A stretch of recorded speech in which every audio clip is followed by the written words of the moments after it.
Hi everyone, Chanel here. Today we're continuing our series on motivational gifts and their shadow sides. So far we've covered mercy showing, serving, and giving, and today we're talking about the gift of perceiving. So, who are perceivers? Perceivers are the truth tellers in the body of Christ. They have a God given radar for alignment, righteousness, and justice. They can walk into a room, a relationship, or a system and immediately sense where something is off, where compromise has crept in, or where motives aren't pure. They hate deceit and double standards, and we need their discernment to help keep our communities grounded in truth. The shadow side of perceiving, however, is a tendency toward harsh judgment, rigid black and white thinking, and self righteousness. When an immature perceiver operates out of their flesh rather than the spirit, they can use truth as a weapon instead of a tool for restoration.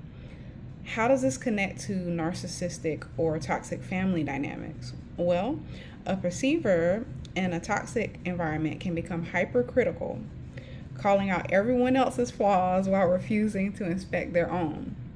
They can construct a narrative where they are the only righteous person surrounded by people who are failing. Instead of exposing darkness to bring healing, their delivery leaves people feeling condemned, alienated, and battered by spiritual pride. One of the biggest traps for a perceiver is distance. Many perceivers don't even interact directly with the person they're critiquing.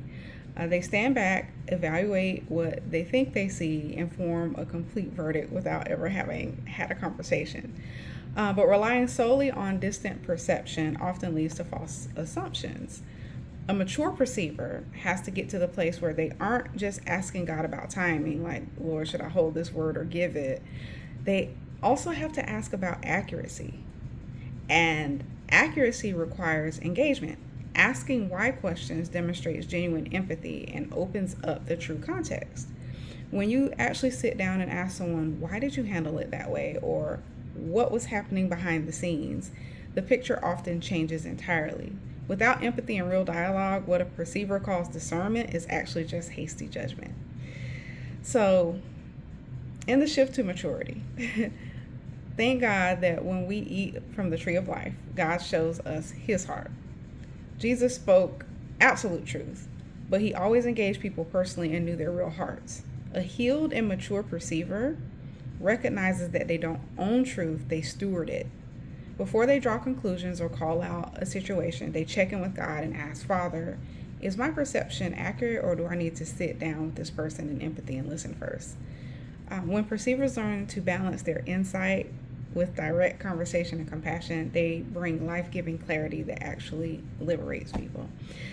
Thank God for this awesome gift, because their gift cuts through deception, brings hope, closes the distance between other people and God.